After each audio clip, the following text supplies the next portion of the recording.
Hey there, it's Susie here, and today we're talking about how increasing your focus and clarity can help you grow your business, because growth is what we want, right? But what happens is we're not quite sure what to do next to make that growth happen.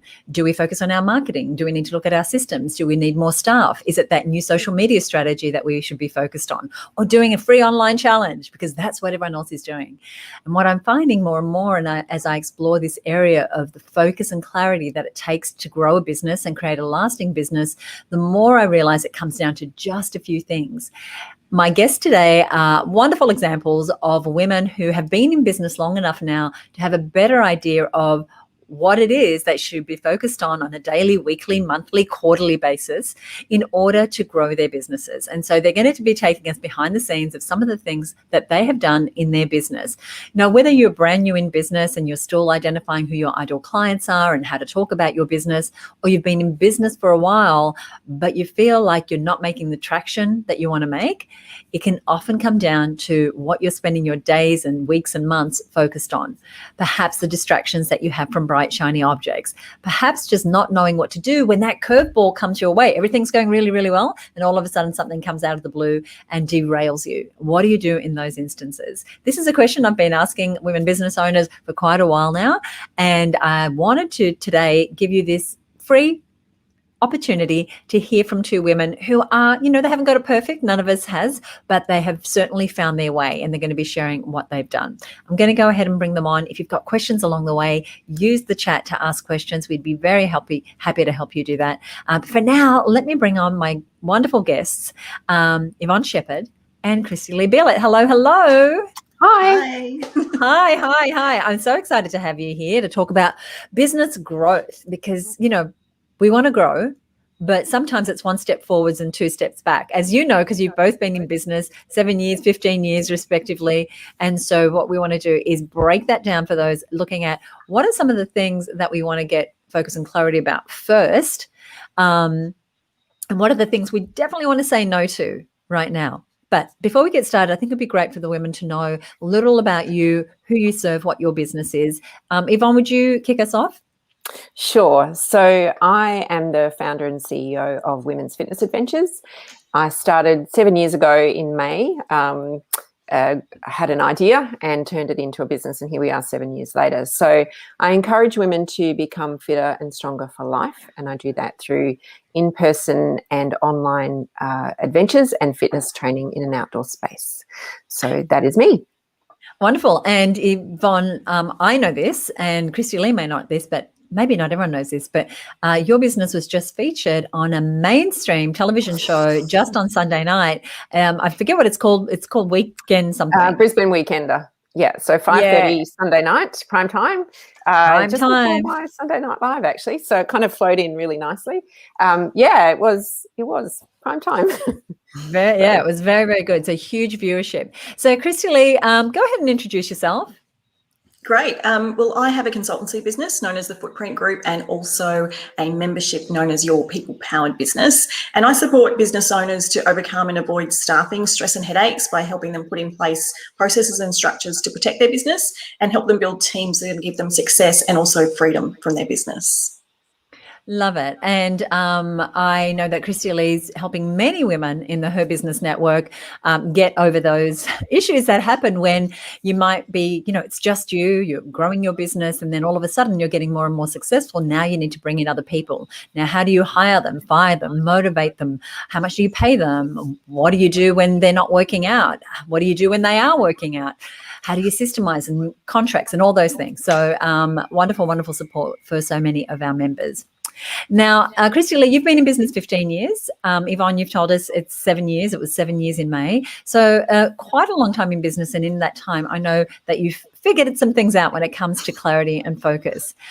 I had one of the women who is who I recently asked the question, when it comes to focus and clarity, what is your biggest challenge? And hundreds of women have written back to me to tell me what those areas are. And I wanted to share this one with you. What she said was maintaining focus and blocking out distractions. knowing which areas of my business to tackle first. With an endless to-do list, what's the most urgent one? So I want to start by where probably isn't the first thing to start on, but I want to start on distractions, because as you both know, it's very easy to have a really long to-do list and not know where to start. So here's where I often recommend we start, and that is with a vision for our business. Is like knowing where we want to go, not only in the long-term future, but also in the next 12 months. So tell me how you think about what to focus on next as it relates to your short-term vision, your 12-month vision. I guess I could go first. For me, I'm very clear what my big goal is right now, and I've got it stuck behind me here on a wall, and I'm quite focused on that. And I'm really clear on if I'm going to take any or do anything new, a shiny object comes my way, is it going to help me get to that next thing that I'm trying to achieve? And if not, it can wait. But day to day, those distractions, my email inbox is an abyss of some sort sometimes, and I am known for having 67,000 tabs open on my browser, which is kind of my to-do list, and that's not ideal. But if I've got one of those days where all those distractions are happening, I run by the rule of three. All right, and the three things I need to do that day that are non-negotiable to move the needle forward to the next thing, and those are the things I focus on. Love it. And Yvonne, when it comes to your 12-month vision, how do you know what to tackle next, deal with that endless to-do list? Well, I'm the master of the to-do list. It's like, as in, it's long and big, and it is never ending.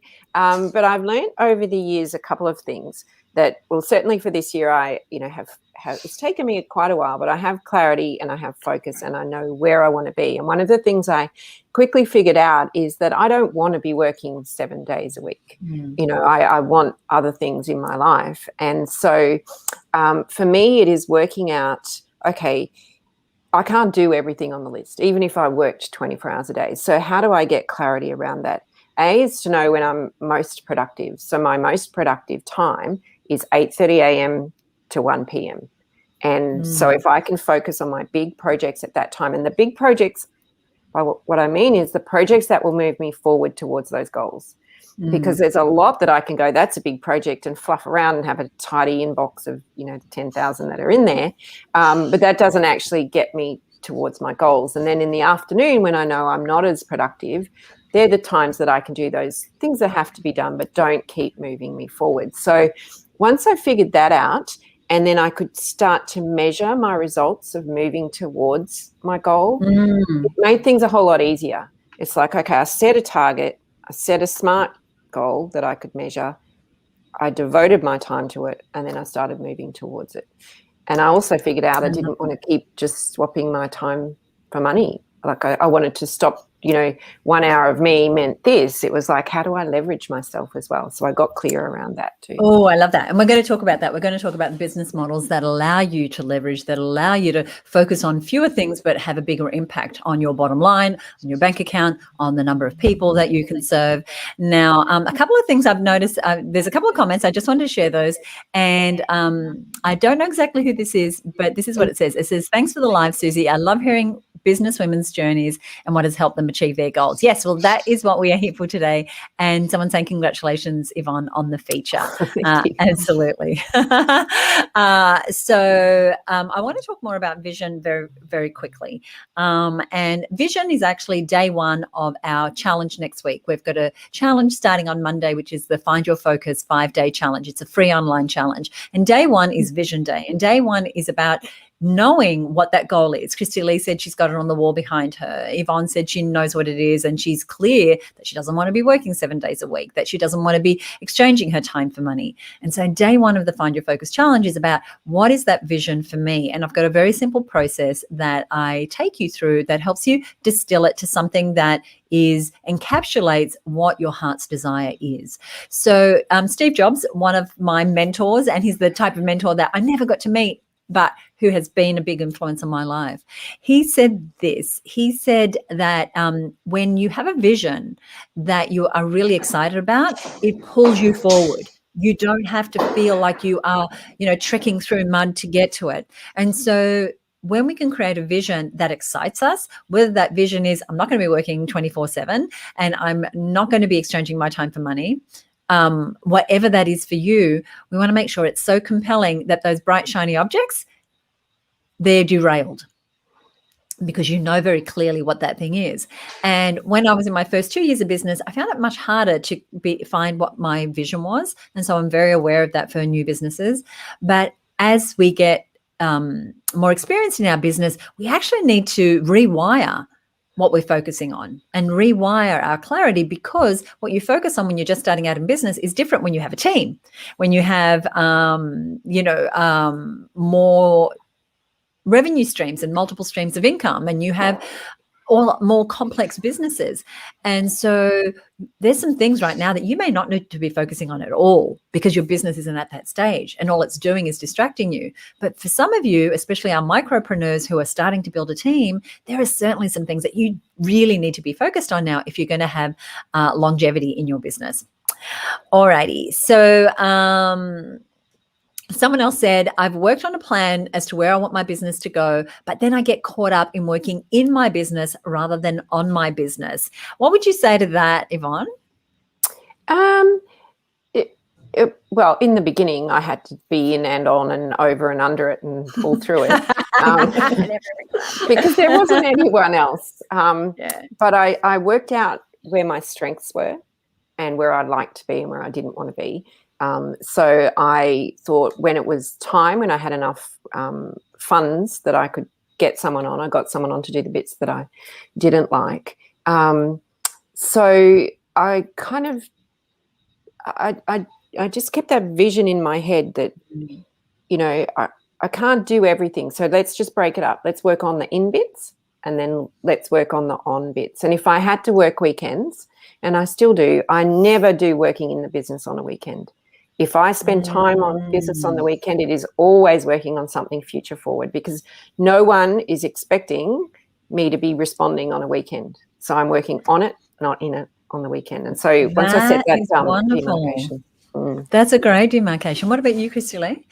Yeah, this is a constant struggle, I think, for me. And even when I had a big team and when I haven't had a big team, this is always a real pull. But I've become much better in the last 12 months, especially at kind of time blocking, similar to what Yvonne was saying, where I block out time that is for working on the business and unapologetically do so. And there's no consultation times in that time. There's no, and so I've been quite firm in saying, this is my next available time slot, where previously I would drop everything and, you know, just do all that doing in the business work, but it wasn't moving the business forward. I was very busy, but there was no forward moving. So I've been very deliberate about that, about what I actually need to do every week to work on the business, and I've blocked out time to do that. I see this every single day. Women saying, I'm here and I'm serving the clients, and then I'm over there and I'm just not putting enough time on the working on the business. But that is how we grow a business. When we can get clarity and focus about the few things that we need to be focusing on to grow our business, whether that's our systems or our people or our financials or our products we're selling or the sales and marketing we're doing, that's when we grow. But it's hard to be doing the business and working on that sort of strategy. And so knowing what time to allocate to one and what to the other. And yeah, sometimes for business owners, it's going to be the weekend. It's like the work I do on the weekend is going to be on the business, because during the week I'm working in the business. And sometimes we do have to straddle that. And, you know, while we'd all love to, you know, get to a point where we don't have to have that balance, for many of us, for the longest time, that is how we work it out. But you have that clarity about when you're doing on and when you're doing in, and you're not dispersing the two. So interspersing the two. There was something here that someone said, couldn't agree more about rewiring. Yeah, absolutely. So the comment I made was about rewiring your focus, because if you're not getting the traction that you want right now in your business, likely you could be focusing on the wrong thing. And what I'm hearing with Yvonne and Christy Lee here is that there is some forward planning and some thinking about how they're spending their time. So once we have our vision, then how are we going to get there? That takes saying, I'm going to do this on weekends, I'm going to do this on weekdays, or I'm going to block my time this way or the other way, or I'm going to say yes to this opportunity because it lines up with my vision. I'm going to say no to that opportunity. And in a moment, we're going to talk about ideal clients, because again, if we can have focus and clarity about who we're going to work with, that again makes us laser focused on the right things. So some of you I know are already joining me on the challenge, but if you haven't already signed up for the Find Your Focus Challenge, here is the URL. One of my team will put it down here in comments as well. But it's Find Your Focus Challenge, and it's an online challenge where next week, each day, I'm taking you through the key areas to get more focus and clarity on in your business in order to get the growth that you're after. Now, let's talk about ideal clients, because I know for me, for many years in business, if you called yourself a businesswoman, then you were who I was trying to target with my various programs and webinars and courses and all those things. And what I found out was that we're not for anyone who calls themselves a businesswoman. We're not for the person who's just got an idea about starting a business. And we're not for the person who is in corporate. We're not for the not-for-profit. Who we're for is for women business owners who want to grow and scale a sustainable business. Now, some of those women are in their first 2 years in business, and so we speak and address them differently and offer them different things than the women who are more established in business, who might have a team and more elaborate marketing systems, etc., who are looking for automation, who are looking to get themselves out of the business. But having that focus and clarity on who we were serving was certainly huge for me. And I had someone say here that they felt like they were spinning their wheels because they were trying to find their new clients. And I know for me, certainly knowing who I'm trying to find has made a big difference. And I'd love to hear what your experience is of identifying your ideal client. Christy Lee, let's start with you.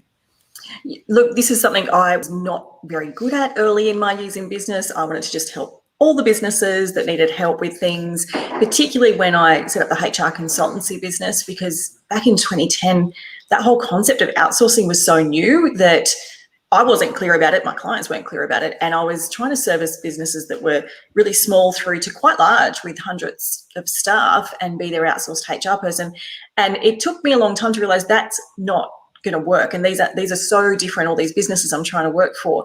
And it wasn't until a couple of years ago I started getting, and it was your encouragement, Susie, to get really clear on who is the ideal client. Mm-hmm. And now that I am a lot clearer on that, and it's a work in progress. It's something I'm looking at all the time. But the clearer I'm getting on that, it's just making everything else simpler in my business.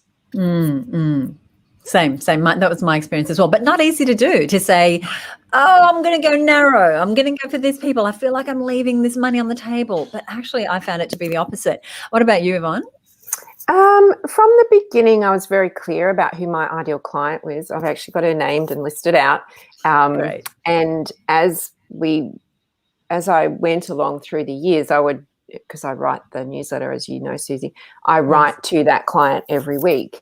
And it has really helped, because I knew what my vision was and how that client fitted into that vision. But one thing I really only had reinforced over the last couple of months really is that you can have your ideal client and you can have your vision, but you have to believe in your value as well. And if that ideal client is reinforcing your value, then it's a cycle. It reignites the passion that you have for the business and why you do what you do.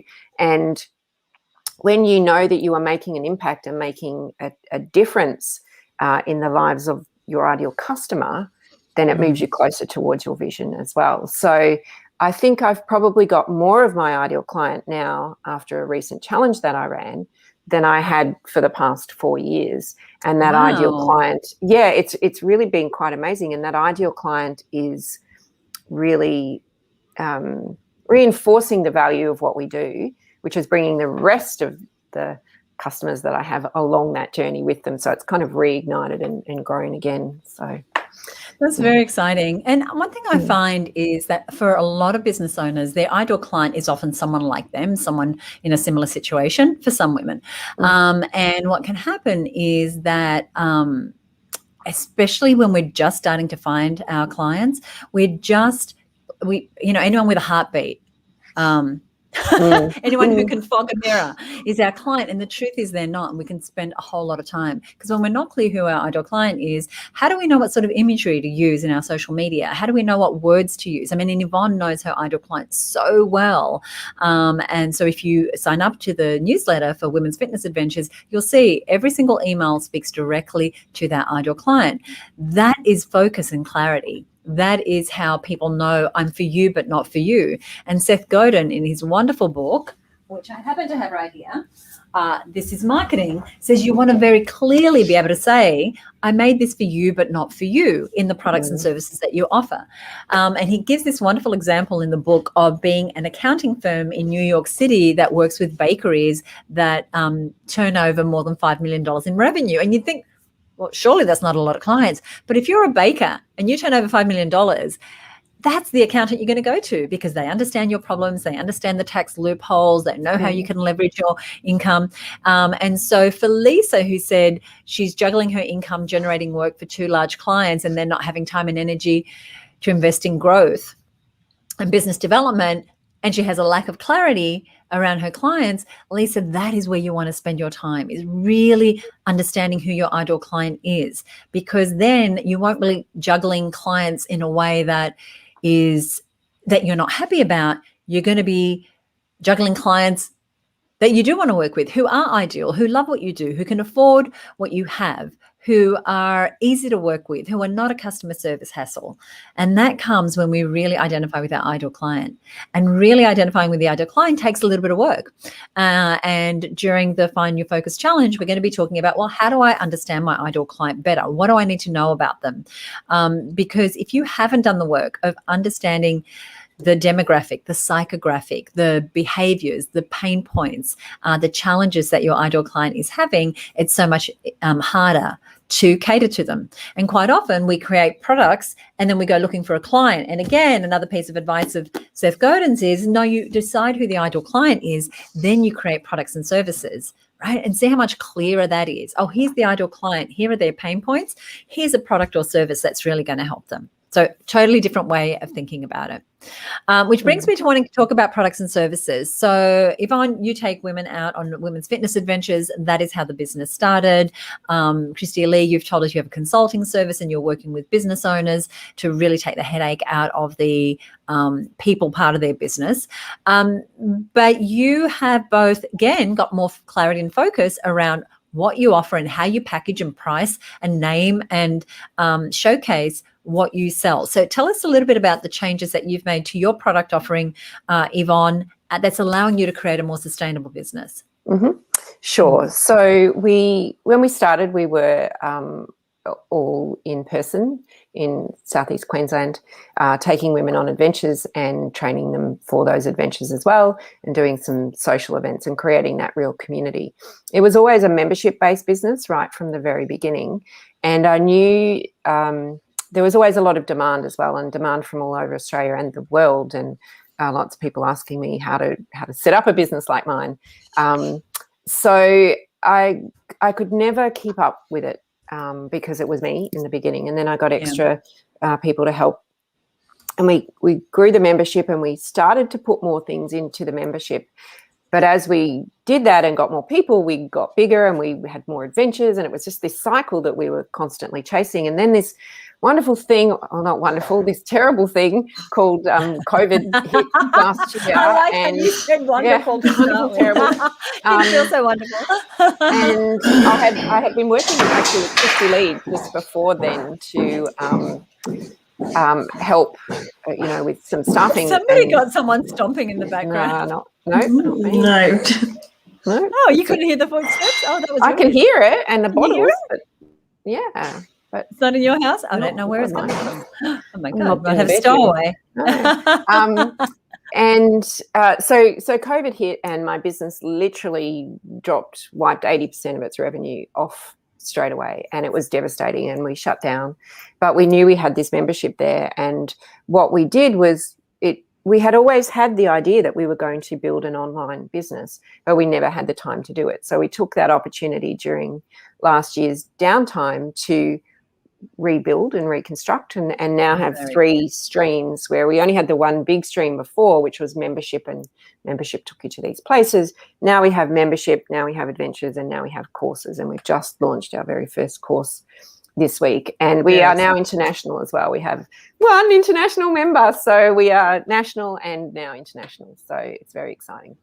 Love it. So what started off as a really horrible thing for any business that is face-to-face or having to get outdoors or having to have people travel, has turned into a blessing. And so you've made that pivot to, and while I know the outdoor adventures are the heart and soul of the business, now being able to work with women all over the country and increasingly internationally by creating a product and service. Now that took, I know because I was part of behind the scenes of it, a lot of focus and clarity on what is this thing, what am I offering them, what is it that I can deliver, what do I include, what do I not include, what do I call it, how do I price it, how do I market it, and you've created this wonderful thing. And as you said, over the last few months, getting more and more of your ideal clients at a level that you hadn't previously, because the product and service that you were focused on just didn't allow for that scalability.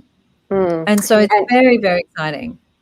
One of the things when we talk about working on and in the business over the last 12 months, in the very beginning from March last year, or that beginning, the second beginning, the COVID beginning, it felt, every day felt like I was in sludge. I was just stuck in the mud and, working in it, not on it. And, as you slowly shift that focus to working on, which I had to do, it was out of necessity. Yeah.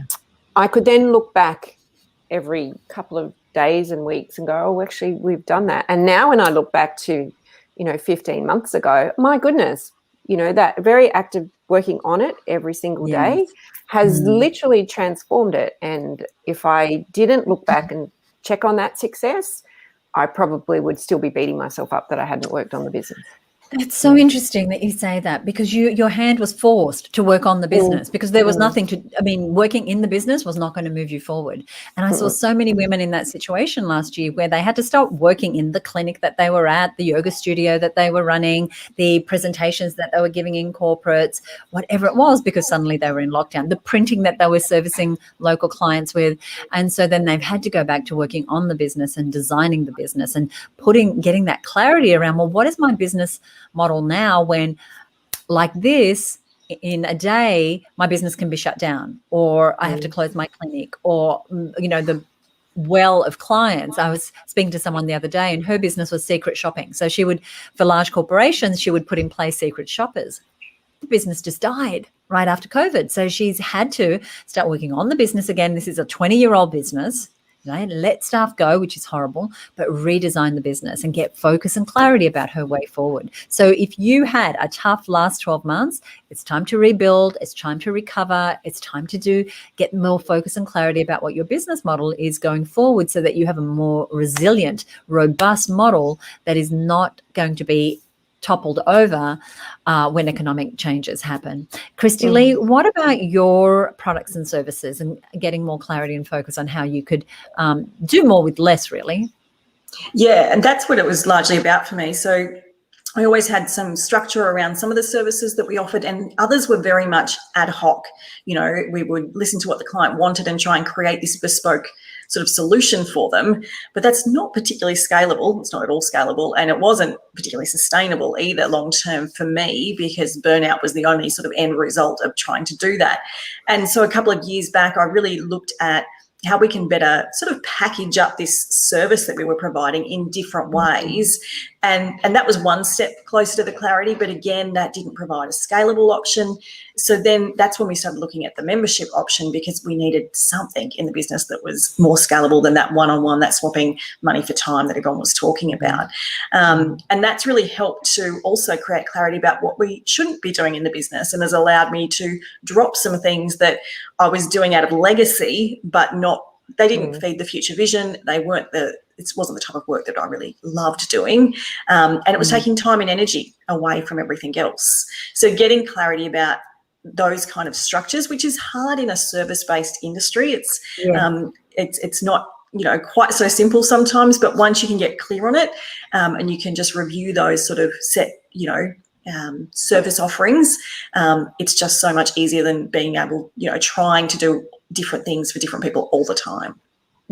Absolutely. And it does take that shift. It's that rewiring. What do I focus on? And one of our members, who I think you probably both know, Amanda Farmer, is a lawyer, and she specializes in strata law. And for the longest time, her business was client sitting opposite her doing legal work and creating a team of people who similarly had client legal work that they were doing. And she decided that she wanted 30% of her income to come from a different source.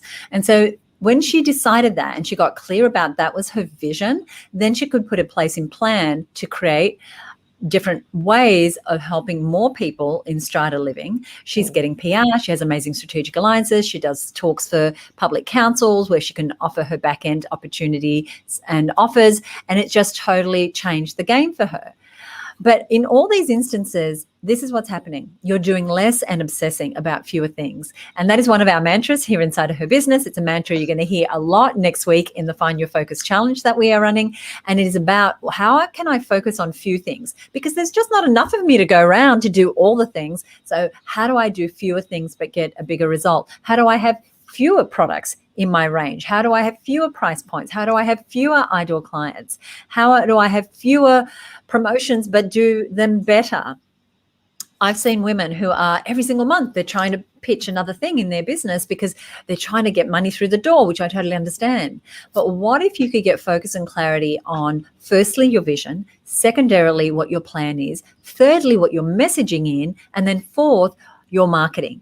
That's actually days 1, 2, 3, and 4 of next week's challenge. Because when you can get those things happening in that order, then you start to create the leverage that we're hearing Christy Lee and Yvonne talk about.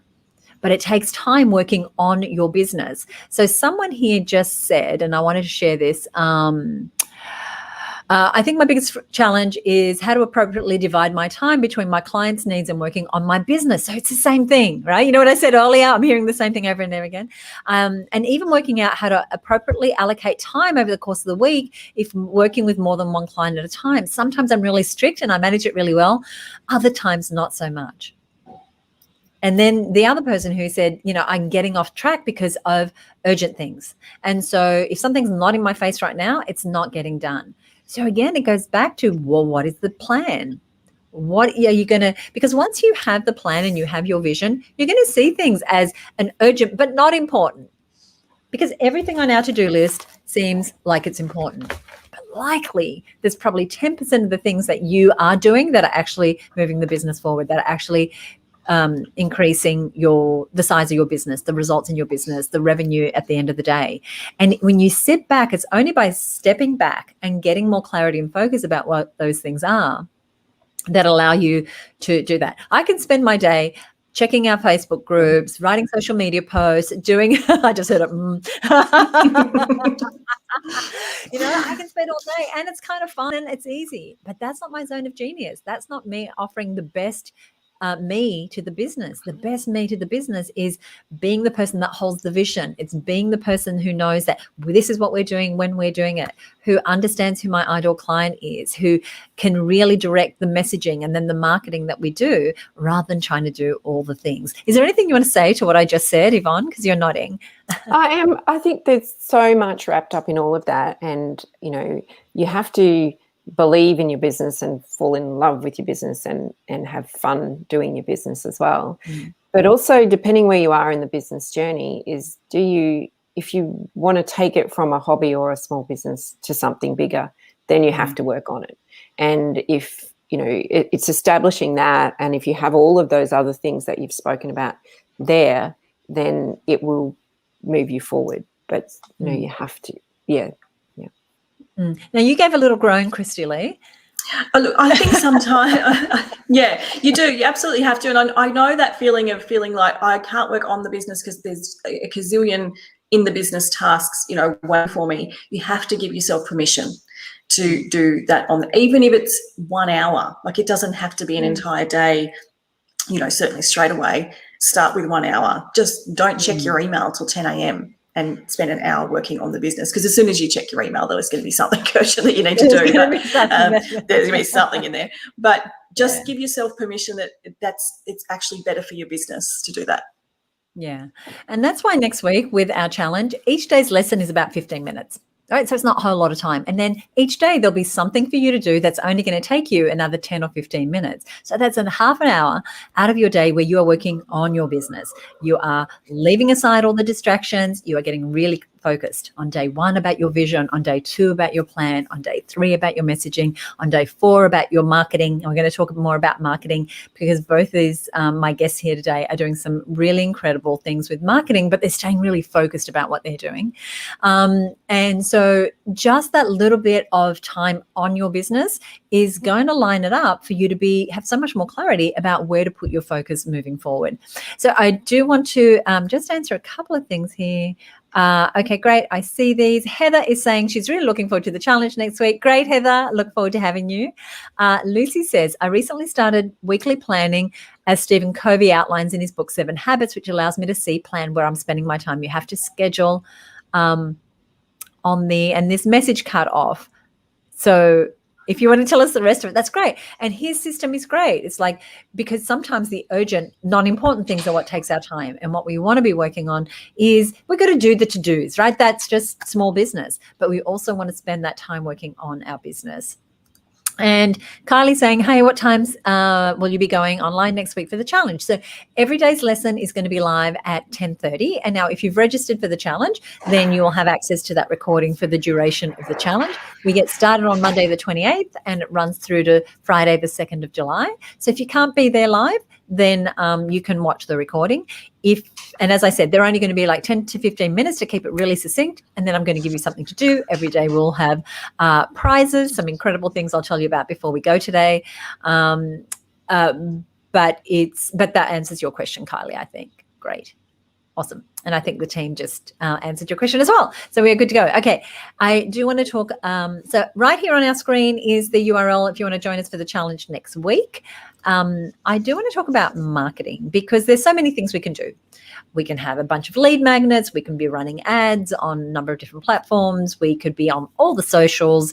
We could have lots of products that we're taking to market and have multiple ways that we're trying to attract and convert our ideal clients. But if we're talking about focus and clarity, again, in my experience, and a very good friend of mine said she was creating online courses. And so to grow her business, she was creating more and more online courses till at one point, I think she had 12. And so she was trying to market 12 online courses and that was not growing her business. So she had to do less and obsess. And so what she did in her instance was she created one thing that she could market. And that thing is her membership. And then inside of her membership, she has different courses and different things, but she's not trying to talk about 12 different things to people. And I know for us, when we stopped trying to talk about 5 different things as it was and got to, we have 3 lead magnets, not 23. We have 1 core offer, not 24. And then once people know, like, and trust us, they can buy other things, but we're focused on very few things. Tell us about your marketing and how you're approaching your marketing as it comes to getting just clearer on what to do and what pathway you want to take people on. Yvonne. Okay, so for a long time, I didn't really have to do any active marketing, but I'm a marketer by trade, but there's so much in marketing today that you really need experts to guide you on the tactical things. But word of mouth is marketing, and that's something that we'd always had going for us. But what I realized that when I got clearer around who my customer was and what my goal was, membership is the springboard to pretty much most of the things that people can buy within our business or enter into or belong with our business. You can still do things if you're not a member, but you get more when you are a member. So we focused a lot on membership. And this year, not long ago, I decided that I would just up the ante. We'd we'd pivoted, whatever word we want to use, and change things around. So we did a Facebook challenge, never done one before. I enlisted the help of someone Susie introduced me to, and we literally blew it out of the water. We got 3,500 people into the Fantastic. challenge, and it was so much fun.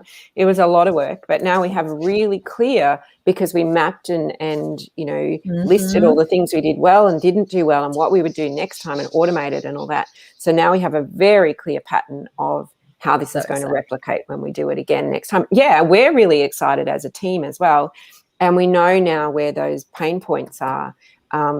So that's something that we had really, not done for a while. And I do Facebook ads, or not ads, I do Facebook posts and stuff. But what I also realized in this was that it's pretty hard to get anything organic happening in Facebook now, that you really need to pay to get your business in front of people. And, you can ask friends for favors and stuff like that, or other businesses, but you really need to do some of that hard work yourself. So getting clear around what your challenge is or what your marketing is, what results you expect out of it, how to measure those results, so that when you do it again, you can continue to improve each and every time. Yeah. And so you knew who your ideal client was. You then got clarity around, well, this is what the challenge is. This is what I'm going to do inside. You got that support to make, to promote the challenge, to deliver the challenge, to help all the people who were in the challenge. But you had very clear offer that you knew you were going to offer those people as the challenge was closing down. So you had done all that pre-work. So your marketing, now you've got this machine that you can duplicate. Now that you've built that, now that you've got your what we call like a back of the napkin marketing plan of how do I attract people, what am I selling them, then what they can go on and buy, and in your case it's adventures, then you just fine-tune the system. You make it better, that you improve the ads, you improve the conversion, you deliver differently in the group. But you're not trying to promote 10,000 different things. You have this clear pathway. And once they do the challenge and then they join your membership, then how easy is it to fill your challenges? What was it the other day? You sent one email and you filled a challenge, a trek? It's happened all week actually. So run out of inventory now. So new challenge, right? Different thing challenge to focus on. Right. Well, and then now, so maybe the focus and clarity next is great. I've got this funnel bringing in all these customers. Now, what do I do about the things that are more expensive, more exclusive? How might that look 12 months from now if you were to put your focus and clarity on, well, how do I have unlimited inventory of the high ticket items and the most profitable items? So different challenge. What about your marketing, Christy Lee? Look, at the moment, I'm focused on a couple of different things. So what's been great is to get real clarity about what I'm offering, because then I know specifically what I'm marketing. So it's consultancy or membership, that's it. The whole world of online marketing was very new to me a few years ago. It's been a steep learning curve. I'm not from a marketing background. And so it's been a shift from like locally based marketing, where I had, our heads on the sides of buses running around our local area for many years, to online marketing, totally different. And so I really had to learn, but I always had you and Michelle in my mind, Susie, saying no content without conversion, and I'm always very focused on that. So at the moment, I focus on creating regular, high-value, free content through the podcast, which gets repurposed many times into blogs and social posts, and on our free Facebook group, where I'm doing free training each week in live video form, and just growing and really nurturing that group are my two sort of key focuses from a marketing perspective. I love it. And again, for those of you watching, it's very clear and it's simple and it's not overcomplicated and it's not like a 20-headed beast. I'm doing a few things and I'm doing them better, and I'm doing them better every time I do them. And inside of our mastermind, which is our high-level marketing program, one of our members coined this term called Project Broken Record. So we work in these 90-day increments of working on projects. And so, but this is what Yvonne and Christy Lee are doing. They're doing the same project, but they're just doing it better each time. And so there's no bright, shiny objects. It's like, this is what I'm doing. This is my business model. This is what I sell. This is my ideal client. I have clarity around how I attract, convert, and keep my ideal clients. And so it's that level of clarity that I want for you if you are watching and you don't have that level of clarity. What do I sell? Who do I sell it to? What is my message? Who am I for? Who am I not for? And what direction am I heading in? Now, Florrie says, hey, Florrie, says she's looking forward to the challenge. Well, I'm looking forward to having you in the challenge. We've got over 350 women registered at the moment, and I'm just really excited to support each of you, because I said, I got another one here, a comment. I'm struggling to move from serving my one-on-one clients so I can focus on scaling my business.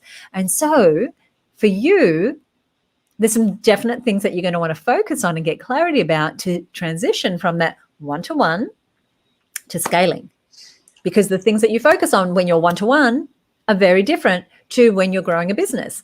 Just like Christy Lee said, it's having your face on the side of a bus in a local campaign versus, okay, now I've got to use the internet. Now I need to use online marketing and some different strategies.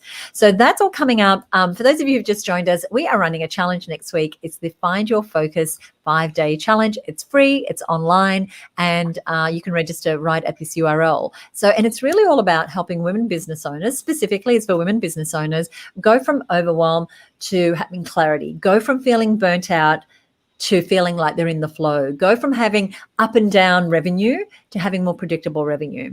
And it all comes from not trying to do all the things, but from doing the few things that really matter. That is how you grow a 6- and 7-figure business, is by having that focus and that clarity. Yeah, and Florrie says she's in the same place, moving from one-to-one to a subscription offering. Great. Well, we will talk more about that next week. Now, in just a moment, I have asked Christy Lee and Yvonne, what question would they ask each other? Because I always find it interesting when there's women who are kind of traveling a similar path, what they want to know about the other person's business that might help them grow their own business. So we're going to come back to that in a second. There was something else that I wanted to just ask here. No, I think I am on track. So if you've got a question, Yvonne, for Christy Lee, I'd love to hear it. Well, we've actually worked together before.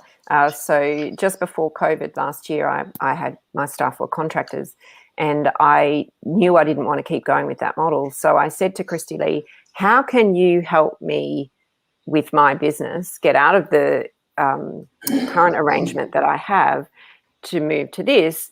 But I didn't fit anywhere in terms of a HR sense. So I said to Christy Lee, help, how do I do this? And she stepped in, and we're still, we fine tune it every other couple of months, but we are moving forward and breaking ground, really. Great. Very good. And so you've been growing your team?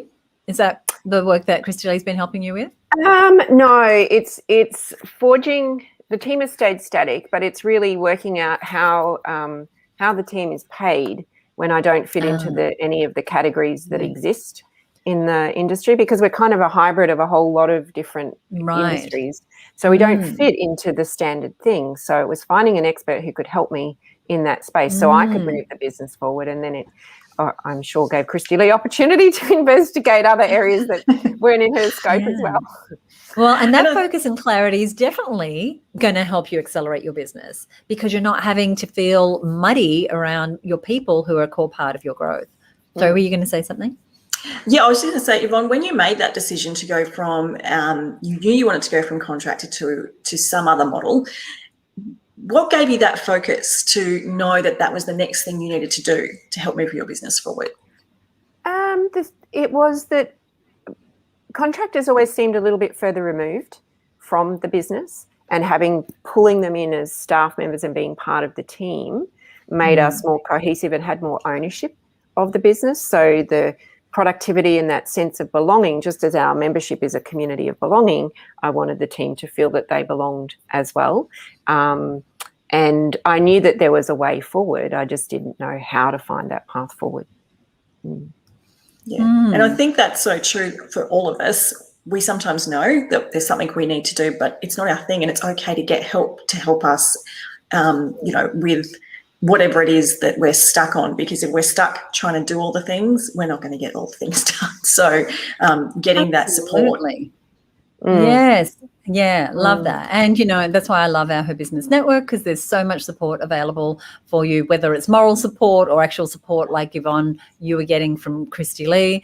But, yeah, none of us should be trying to do it on their own, whether you're trying to go from one-to-one to one-to-many, or whether you're trying to clarify what your products and service is or what your messaging is. And, the reason that we created the challenge and that we made it free is that we want to support as many women as possible to get the focus and clarity that's really going to help them grow their business. The other thing we're doing, which we haven't done before, but this is my partner PJ's inspiration, is that we're giving away some crazy prizes during the challenge for women who are participating. Now, PJ's, I'm going to just tell you guys the truth. He's using our Qantas points to buy incredible prizes. So far in the kitty, we have AirPods, we have a HomePod, we have a Kindle, we have a fabulous camera, we have a couple of other like incredible prizes for women who are taking part in the challenge.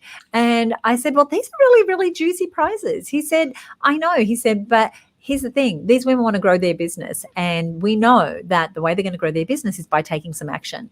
And so inside the challenge next week, it's not just coming in and listening to me and hearing me tell stories of members like this. It's about you doing a little bit of the work. Because that, in my experience, and I'm sure in Christy Lee and Yvonne's experience, is you've got to do the work. It's just about knowing what work to do, right? Because we can be busy doing work. But if it's not the work that's actually growing our business, then we're really missing an opportunity. So we're going to be bribing you into getting results in your business next week with our really, really great prizes. All righty. So just before we wrap up, anything you want to say when it comes to how focus and clarity has helped you grow your business? And Yvonne, I'll come back to you. Okay, yes, there is. Finding your focus and getting clarity may make you feel really uncomfortable because it's not a space that you've been in before. It's not a space you know, and it's not safe in that, you know all the boundaries. Yes. And so if you feel like you're squirming, then that's actually a good thing because it's asking you questions that to move your business forward, you really need to know the answers to. So if you get that feeling when, if you're in the challenge next week and Susie says, let's focus on who your customer is and this. And if you feel, oh gosh, I'm uncomfortable, I don't know, that's exactly what you want to feel because that's the stuff that will move the dial forward for you. Thank you. And I'll be asking you to get clarity and focus. And some of it is just having someone ask the right question so that you can search and go, oh, yeah, that is what I want. No one had ever asked me that way before. Christy Lee, any words of wisdom? Yeah, look, absolutely. I say all the time, and Yvonne's heard me say this before, clarity is king. Without clarity, nothing is going to work perfectly. You're going to be more prone to making poor decisions. You're not going to have that focus that you need. Everything improves once you've got clarity. And like Yvonne said, it may not be comfortable and that's okay. There's loads of support out there. Get in that Facebook group, ask for support, ask for help, ask for feedback, and there'll be loads, I'm sure, of people in there ready to provide that support because it's okay that you don't have all the answers on your own. Yeah, absolutely. I want to thank you both so much for joining me. Amanda saying, thank you so much, ladies, for your insight. Lots of points that resonate. Thank you, Amanda. Thank you so much for watching. If you haven't already signed up, once again, that URL is findyourfocuschallenge.com. We get started on Monday morning, but we've actually already opened up the Facebook group where you can start to meet some of the other women who are taking part in the challenge and start to prepare yourselves for hitting the ground running next week with getting focus on clarity on your vision, on your message, on how to talk about your business without feeling smarmy, on your one-page marketing plan that's going to let you know what you need to do to attract, convert, and keep your ideal clients, and a whole lot more. So that is what's coming up. I think we're getting can't wait for the challenge. Yay. So many amazing tips. Thank you, Lucy. And Florrie saying, thank you so much. Thank you so much again for joining me. Always a pleasure to speak to some of our incredible members of her business. Thank you, Yvonne. Thank you, Christy Lee. Thank you, everybody. I'll see you in the challenge next week.